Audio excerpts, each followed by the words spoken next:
Welcome to Loan Officer Success Live, sponsored by Premier Lending, the show where the mortgage industry's top players pull back the curtain. Your host, Devin Dubuc, sits down with industry leaders, top producers, and game-changing mortgage tech innovators, all sharing their unfiltered strategies, bold ideas, and proven secrets for success. Get ready to take notes, think bigger, and play to win, because this is Loan Officer Success Live. All right, man. We've got a game-changing technology innovator on the call. Wait, I got that wrong. You literally just said technology wasn't your thing. No, we've got a top producer, Ashley Bedford, the mortgage magician from down in the sunny state of Florida. How you doing, Ashley? I'm good. How are you? Thank you for having me. Oh, having you back. This is a part two. Yeah, having me back. This is a part two. I stumbled into you at MortgageCon a couple of weeks ago. In fact, you actually saw me first. And you're like, hey. Yeah. Turns out we have a mutual friend, and Yes. she tried to introduce us, and we're like, no. We know each other. Yeah. Good It's a stuff. small mortgage world. Small mortgage world it is. So, we've got a pretty interesting topic today, and this one may ruffle some feathers, but I think I'm good at ruffling feathers. I think you too, right? You're good with that? Mm-hmm. Yeah. So why other loan officers' deals keep ending up on her desk? Yeah. I wonder what that could be. So, Ashley, in your world right now, what's more common? Clean files or files that need saving? Files that need saving. I mean, I think equally anybody can do a clean file, right? But I say anybody, but that's the traditional W-2. But it's honestly the files that need saving that really should have had all the preparation up front, but instead other people's lack of preparation becomes my emergency. Yeah. So let me ask you that, because when a file hits your desk as a rescue, what's typically the what went wrong? Like, what caused for that file to go wrong? Not really knowing what to look at, or not fully understanding anything besides like a W-2 file, not knowing the guidelines, not asking the buyer the questions. I think that's really important. Like, ask all the questions up front before you can say anything. Like, don't just think, oh yeah, I can do this, and throw spaghetti at a wall, right? So it's just making sure that you fully understand the file, do your research, look at the guidelines. I mean, when I first started, you didn't have ChatGPT to look up the guidelines. Like, you can go to these resources to help you understand, because, guidelines are very gray and interpretable. They are. But ask, like, hey, what is this interpretation of it? Like, make sure you understand, and you're not just like promising something that you can't deliver. Well, you said something powerful the other day, and I love this. You said the barrier to entry in this industry is too low. Let me ask you this. If you could change one thing about the way loan officers are trained, or the way the loan officers do business, let's just talk about that. What would it be? 2 years of a training platform or working under somebody, maybe for like a small salary, or even like 6 months of solid training, like no money, because honestly, I worked for no money for 6 months. And anytime the LO was working, guess who was working? Me. And sometimes that was 1 o'clock in the morning. Yeah. So it was just what was necessary to learn everything.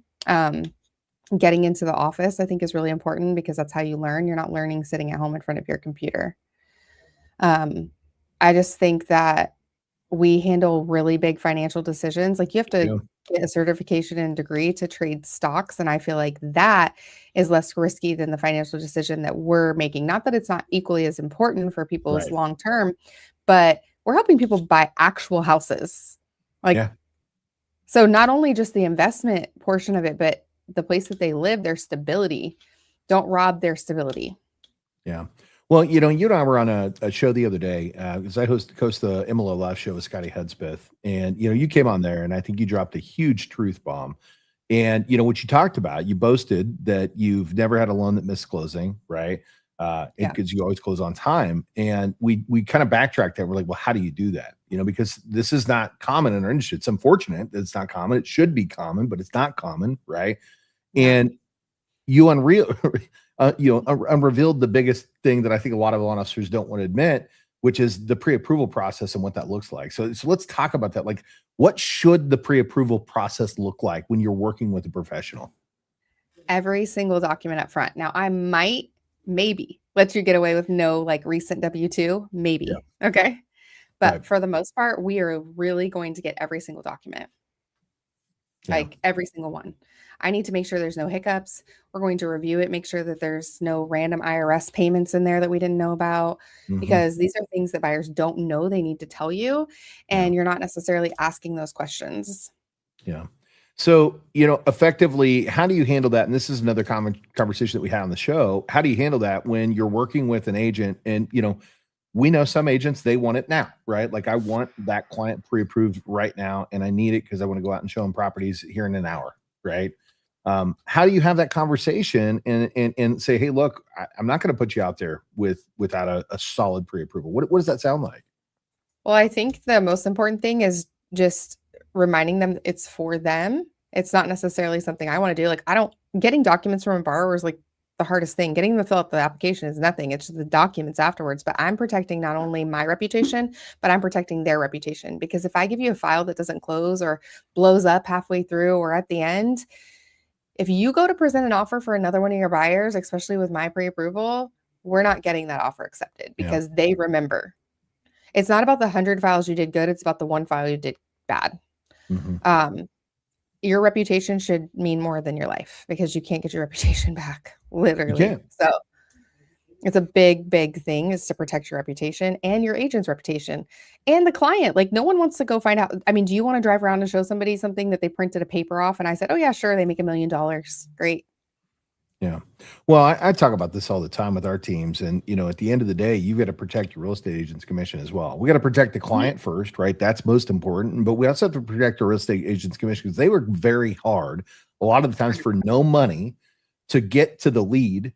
And then when they hand off that lead and they hand it to the wrong person, they're in some cases handing over $20,000, $30,000 or more in income. Yeah. And if you don't treat that like it's $20,000 or $30,000, then you're missing the boat, because the agent expects that. They expect you to have as much care for their baby. I always like to say it's their baby, right? As you do, right? So how are you going to nurture that thing? What's that going to look like when you hand it over? And with saying that with a baby, like, that's another reason I don't miss closing dates, is I stay involved in my files. The number one thing that when I'm calling an agent to tell them, I'm like, yes, I verified all the things, that should be normal. Okay. That should be completely normal to verify all the documents. You should not have agents calling and asking that. That's sad, actually. But I also tell them, you're not going to just be passed over to someone on my team. Like, they'll be involved, but I'm here the entire time. And you'd be shocked how many of them accept an offer or entice their sellers because of that, because so many LOs are like, okay, here you go, call my processor. Now, there's things, of course, I'm going to say, hey, email or get a pre-approval. Like, I'm going to copy them in and do that. But beyond that, we're not doing that. Yeah. So what's the biggest mistakes that you see loan officers making in 2026 that's costing them deals? And apparently you should know, because you're getting those deals. They're coming to you, right? A big thing in Florida specifically, and a lot of other states aren't having to deal with it quite as much, is condos. Yeah. I save so many condos, and it's because they don't understand the full, they don't understand what they're looking at, and read the things before you upload them to the lender. Like, that's right. Like, what's happening? Yeah. Well, and Florida's tough on what lender you're sending it to, because sometimes the interpretation, I'm going to be honest, I have one lender I send my condos to, and because I know they're going to close every time and they understand the full spectrum of them, and not everyone does. What's the secret? What's the lender? Who do they go to? United Wholesale. There you go. And it's just because I've literally, I did a pilot program with them to help, like, finesse these kind of things and educate. And because I was trying to educate, and I was sending out, hey, send me your listings. Especially I do a lot of business in St. Pete and Tampa area, which is a huge problem. I'm avoiding Miami at all costs. Okay. Anybody who has to do condos in Miami, shout out to Sorry, Raphael. Like, literally run quickly, because Miami is the wild, wild west when it comes to condos, and I don't even want to touch it. Okay. Yeah. Like, I've literally done a condo there that's no longer a condo. It's a 4-plex stacked on top of each other, basically now, with single family attached. That's crazy. Yeah, I hear they're building up because they have no more land, so they're finding ways to build up. It is the wild, wild west. Yeah. It's no, thank you. But the rest of Florida, we got our shit together a little bit, And so it's just about knowing what to look for. Like, I'm doing one now, and I've closed multiple in there, but the first time I ever got one to save in there was litigation, and it had gone all the way to the state of Florida, like Supreme Court. And so I had to get hold of like a district attorney, but doing the legwork and finding those connections, and don't just let the seller send stuff over, which a lot of these HOA management companies, but I actually used to be on the board of my condo, so they don't like me because I know what I'm talking about and I know what they're responsible for. Yeah. But I've made good relationships within the condo department, so we can call and say, hey, does this work? Does this not work? Like, how does this work? Like, what do we need for this? Can we go Fannie? Can we go Freddie? Because both of them have very different guidelines when it comes to condos. That's right. Yeah, especially in Florida.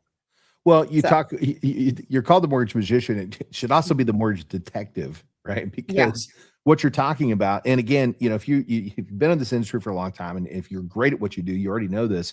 But we learn how to figure out facts and data about everything. It doesn't matter. It could be like, how do you calculate this income, or how do you qualify this condo? What program works?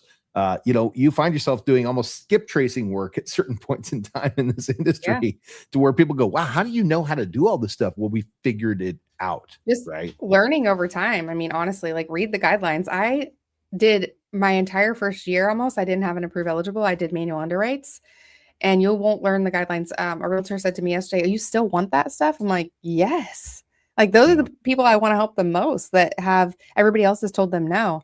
Or another thing is stop telling, like, I can't tell you how many LOs have told clients, oh yeah, you can put 20% down on a condo. Not in Florida, you can't. 30%. There is not a condo in this state, besides maybe a few that are FHA approved, that don't have more investors than they have people that live there. And so there's special guidelines for the percentages down. Like, know that information. You have to get limited review on every condo that's an investment. Just what it is. Well, and you just gave up limited review, so let's talk about that, because is limited review the same down payment in Florida as it is in other states? No, it's 5% more. It's 5% more. Yeah. That's exactly right. I can't tell you the calls that I get, and I'm like, okay, no worries. But whenever they tell you have to put more money down, make sure you give me a call. 100%. So 100%. And that's knowing your guidelines. What's crazy is the guidelines are there. In fact, as a consumer, you can actually go to the internet. You can look up Fannie Freddie guidelines. You can figure this stuff out on your own, which is frustrating when a loan officer doesn't take the time to do it, because that's their profession, right? This is the thing. They're making more than doctors. Well, they should be. They should be if they're great at what they do. They're not all making more than doctors. And then you get that whole look of, well, why am I not able to make that kind of income when I see Ashley's doing it, right? But at the end of the day, Ashley, you're a true professional. And I talk about this all the time. If you're at the top of your game, you're just like a professional athlete. You're out there and you're practicing every single day to get to be the best of the best of the best. Because when you're on the playing field with other experienced professionals, you want to be able to navigate that landscape. And taking the time to do the education is part of it. Super important. And educating others on your way too. It's baffling how many people try to go to recruit like realtor partners. Why don't you just start with adding value and closing the loans? So, what's that look like? What's value? What does that mean to you, Ashley? I mean, sometimes we record social media. Sometimes it's actually just closing the deal. You'd be surprised what value that actually is.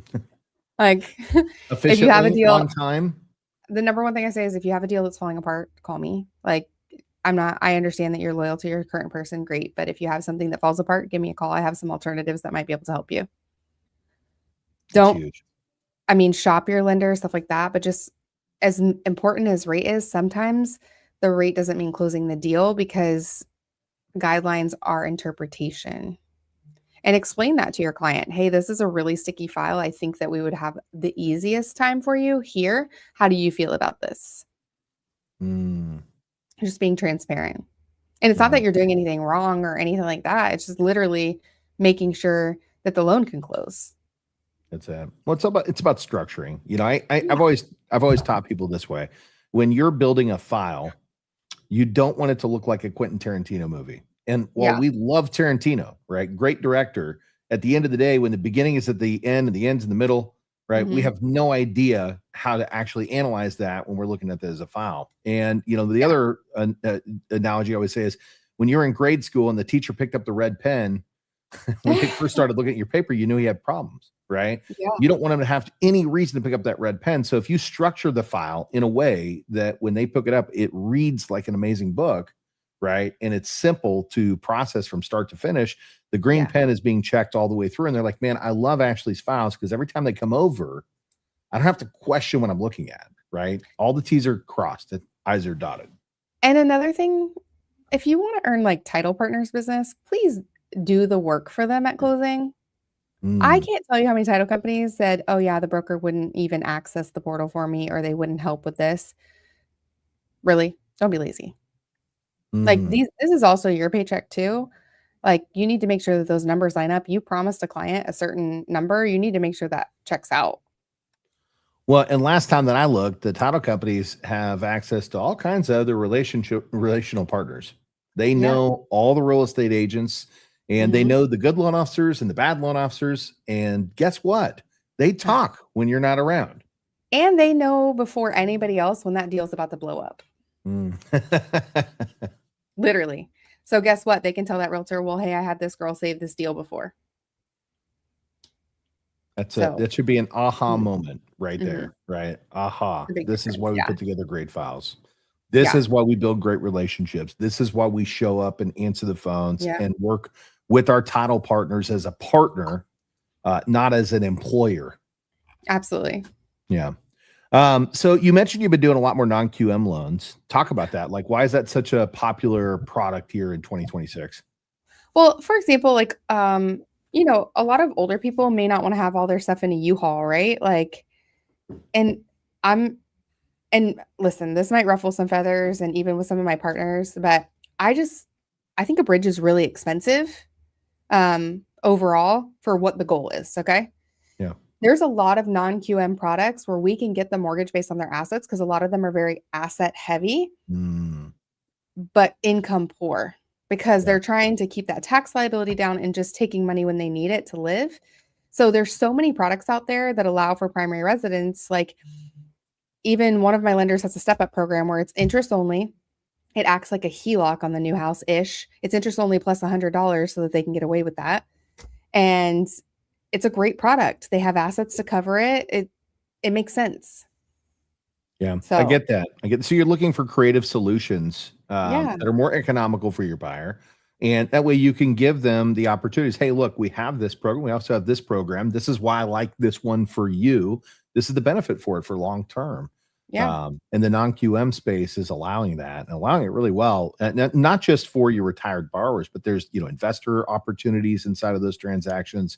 There's just it's a whole new world of opportunity out there that doesn't always require the standard income documentation. And they're gonna find somebody to close the loan, so make sure it's you. Yeah. So and explain to them what the rate looks like. I explained to them, "Hey, listen, like, I get penalized if you pay this off prior to 6 months. Like, this is what it looks like." So, Yeah. I'm very transparent up front. I'm transparent with the realtor so that she can remind them too when they sell their house. But I tell them, "Hey, here's your other option of a bridge, but the average rate on a bridge is 10.99." That's crazy to me. Yeah. And so, I it just doesn't make sense, and a lot of people don't qualify with the bridge. So, because there are some that eliminate the bridge amount, but there's some that don't. So, it's making sense of what paper's in front of you. Yeah. And we offer a bridge at Premiere, and I think you know Mhm. that because we chatted about that Sure. briefly. See, I'm And at the ruffling end your of the day, feathers. yeah, no, not necessarily, right? Because I think the bridge is for a particular consumer, right? Sure. It's not going to fit Mhm. every box. The Yeah. boxes it fits fantastic for that consumer. It may be the perfect solution, but as you're Yeah. talking about, there's other opportunities out there, and that's why it's so important to know your products, right? Yeah. Because now you can say, "Hey, look, there's another solution. Let me present it to you." And Mhm. now you become the educated advisor that's going to help your consumer make the right decision for them, not Yeah. just the decision that works for you and puts money in your pocket. Yeah. No, I mean, it's so important because there's even times where a realtor will call me and say, "Hey, you've got to step in on this deal." And I'm like, "Is" and they'll tell me the scenario. I'm like, "I think I can help the LO fix this." Now, Yeah. if I call you and you're a jerk and you have your ego in the way, I'm gonna take your deal. But if you're not and you're willing to talk through it and I can tell you how to save it, then we're okay. Like, Yeah. let me walk you through this because you don't know what you don't know, and there was somebody before me that taught me. So, let me help you, but don't be a jerk because I'm not I'm just trying to educate you. That's all. Yeah. Well, I love that, you have that Yeah. inside of you because that's not standard. Like, again, most of the time, an originator is just going to go, oh, they're an idiot. I'm going to take this deal and, move on. Yeah, Right. but the thing is that may not be what's best for the client or the seller or Thank you. anything. What if they have to close in 2 days? I have to get a loan estimate out. I can't close for 7 business days. Like, per law, like, there's nothing I can get around that, unless it's a non-trade file. That's And it. so we're stuck, and now you're making everybody wait 10 more days, and what if you're the back of a domino that is literally falling over and no one else can close? Well, it's called integrity and you've got a lot of it. So, So it's a yeah. it's a big thing. So just make sure you're doing what's best for the client. Like, I had a client the other day, I turned down a $2.5 million deal. I felt like he was getting a great deal, and I was like, "I could probably match this, but you've already done all the work. This guy Yeah. is your friend. Let's not ruffle the feathers, but if you have anybody else in the future, have them give me a call." I love it. I love it. And I'm sure they will because you And solved their problem and didn't expect mhm. compensation. Right. Well, in the beginning, I would get really, like, irritated and, emotional when people didn't use me, but now I say, "I completely understand. This is what's very best for you and your family, and it's super feasible. If you'd like, I can review and make sure that I'll review your documents complimentary," especially new builds, because let's just be honest, I'm not gonna have somebody walk away from $30,000 that the builder's giving them, Right. whether they're building it into the price or not, okay? That's crazy. Call me for a refinance later whenever you're ready, and offer them that, and then say, "Hey, would you mind leaving me a Google review when you have time for my service thus far?" Mm, That's it. that's I love that. That's an amazing nugget right there because And in the beginning of my career, I was like, "Whatever, your loss, bye." well, what changed? What was the change for that, to pass you over that to that next level where you understood So the somebody value of once I wish I could remember who said this, but honestly, we're not entitled to anybody's business. it? Yep. And ego's expensive. Will lose you a lot of things. And so get out of your own way. And then the deals that are meant for you are meant for you. Fire people that are jerks, realtors included. I don't care if they're sending you 20 deals. Go get 20 from someplace else of people that are nice to you. I love that. So, I love and that. listen, Well, realtors are getting smoozed every day too, by the way. So, like, they're trying to balance that loyalty. And of course, you'll have some that are loyal, but take the deals that you can get from them and then, be there to save the ones that you can't. amen. Well, Jessica Mhm. Hallway's tuning in, and she says, "You are so inspirational, Ashley. This is my second time listening to you." So it looks like you got some Aw. fans on the call today. See, I'm so technologically deficient that I didn't even realize there was comments on the side, but now I Watch, see I it. can look at that. What I can even pop it right up on here. There's Jessica saying. We've got some other comments on here. I don't know what they mean, so I'm not gonna pop them up here. Yeah, Actually, let's do it. Are you guys R cubes? That sounds probably not good. Uh, it's like probably I'm not not. gonna try to decipher that. I don't want to know And what that huh? is. Yeah, yeah, we got exactly. So, well, something that we talked about the other day, and you're in Florida, so I think let's go ahead and bring it up. You were talking about taxes and escrow shocks. Yes. What's happening in Florida right now? That actually concerns me the most about what our and listen, I don't use this word to scare anybody, but, like, the foreclosure rate, because even though I'm educating as well buyers with taxes, think about in January right now in Yeah. Florida, right? They're buying right now. And a year from now, do you think they remember half of what I told them? Even if I, like, put the red alert out, post it on my social media, Yeah. tell them if they don't remember anything else I talked about, remember to file Remember homestead, this. add a calendar invite. I literally have them add a calendar appointment on their thing. They Yeah. still forget. All Mm. of them. I don't care. If a realtor is your best friend, they still forget. I've had realtors call and text their clients and they still forget to file Yeah. homestead. So the problem is that a lot of LOs and a lot of new builds, unfortunately, are not preparing clients for what the property taxes look like. And Mm. I have never seen property taxes this high in all of my career. Like, we've got Same. somebody the other day, $475,000 purchase in Orange County, $8,000 tax bill. Yep. That's a big, I didn't even expect when I prepared them for it to be that high. And these estimators are a joke because they're giving such a 3% wide here in range. Texas, by the way. 3%. It's it's crazy. And Yeah. so I'm concerned. So I had somebody call me today, went to a new build, and we're going to do a refi for him to recapture, because some servicers will extend it over 48 months, which, Right. okay, you're just going to be paying your taxes for 48 months. That's super fun too. But he can't afford a $900 payment. Thankfully, his rate is a little bit higher. So we can get his rate down and we can refinance and kind of like absorb some of that in there. But they can't afford 900. I don't know about you, but I don't even want to pay $900 extra a month on my mortgage. Yeah. Yeah. Like, and just to put that in perspective, you're listening and you're like, I'm not 100% sure what Ashley's talking about. We'll just kind of break it down for you into layman's terms. So basically, when you buy especially new construction, it's unimproved. And it's like $300.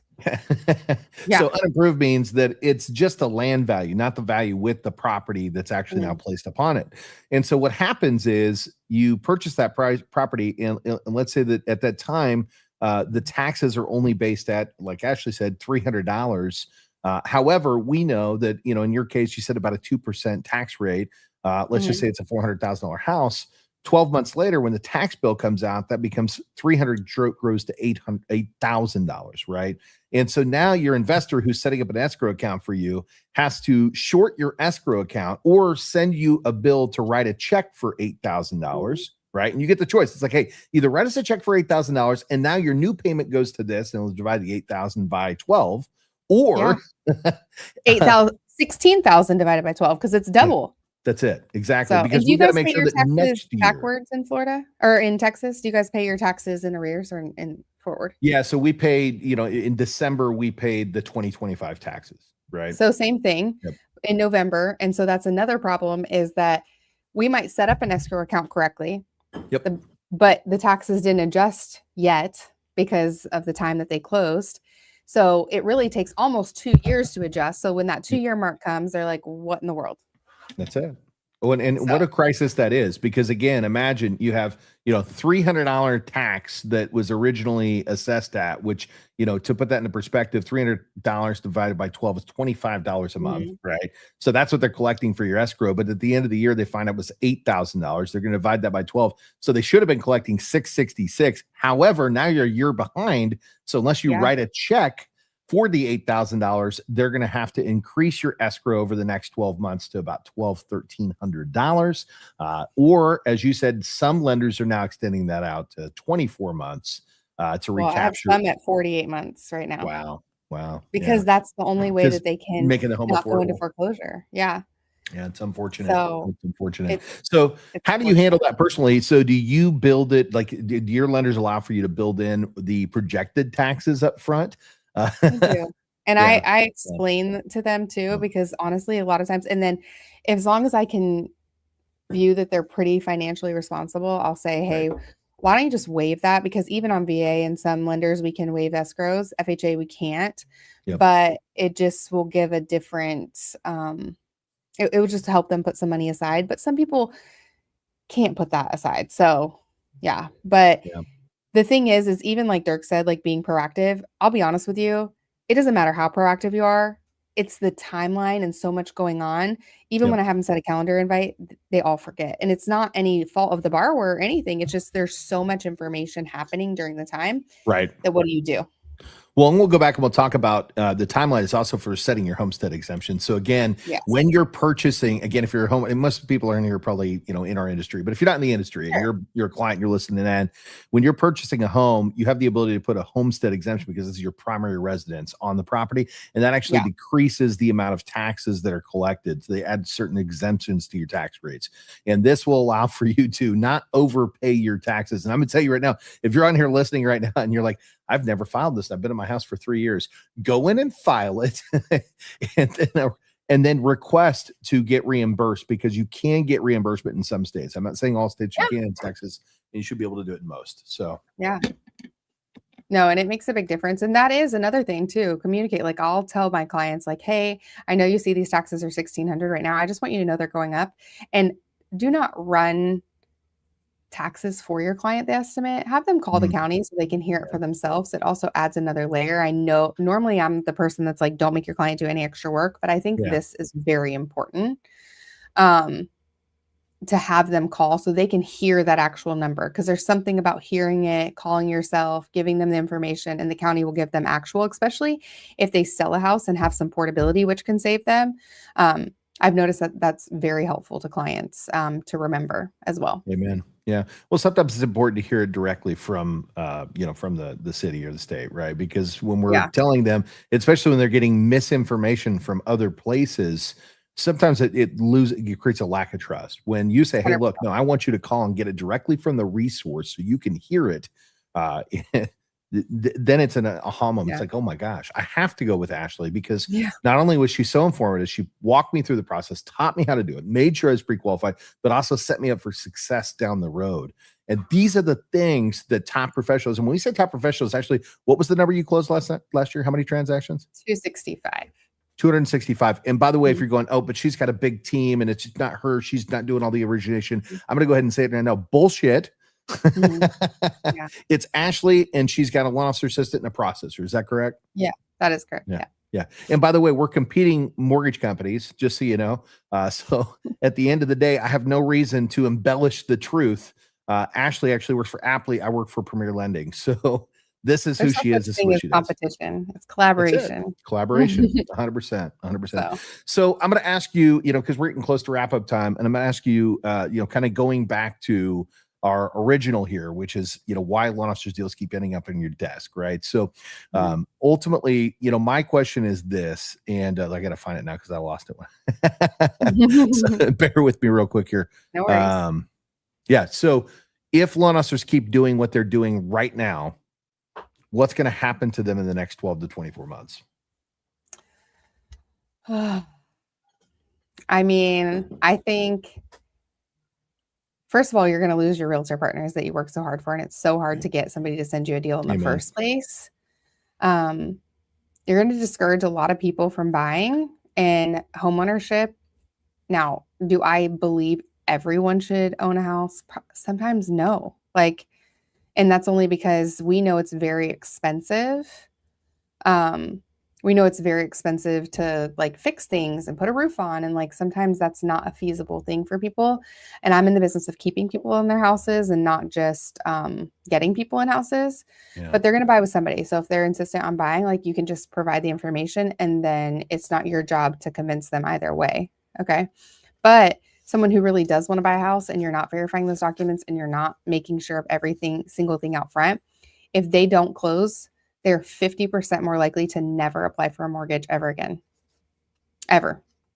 And this is generational wealth because more houses pass, rent doesn't. So houses pass through I was generations. literally just going to have you say that quote again because you said it on the Yeah. morning show the other day, and I want you to back it. So houses pass down, rent doesn't. Rent doesn't. Yeah. Mm-hmm. And I think that's huge, guys, because what we're talking about is building generational wealth through real estate.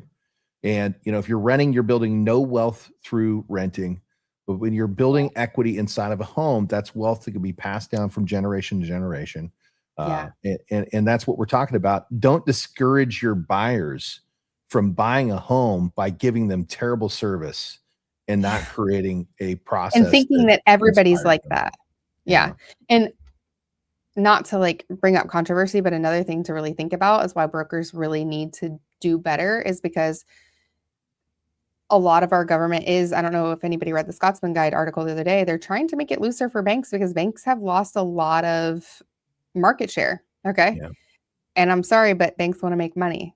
And so we need to be careful so that we don't lose market share. And if we're lazy and we got blamed for the 2008 crisis to start with, okay, so let's keep it clean. Let's do good loans.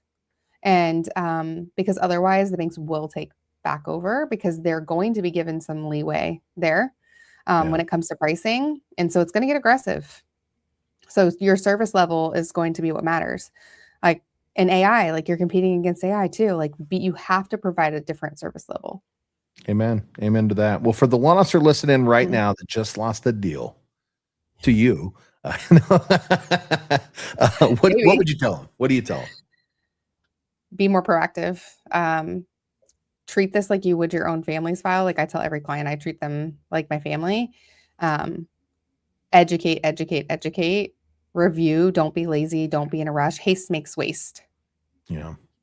There it is. So, well, guys, if you want to find Ashley, and you should, It's Ashley the Mortgage Magician on Instagram. Ashley the Mortgage Magician on Instagram or IG, whatever you call it, right? Go over there, find her, and make sure that you subscribe or like her page, right?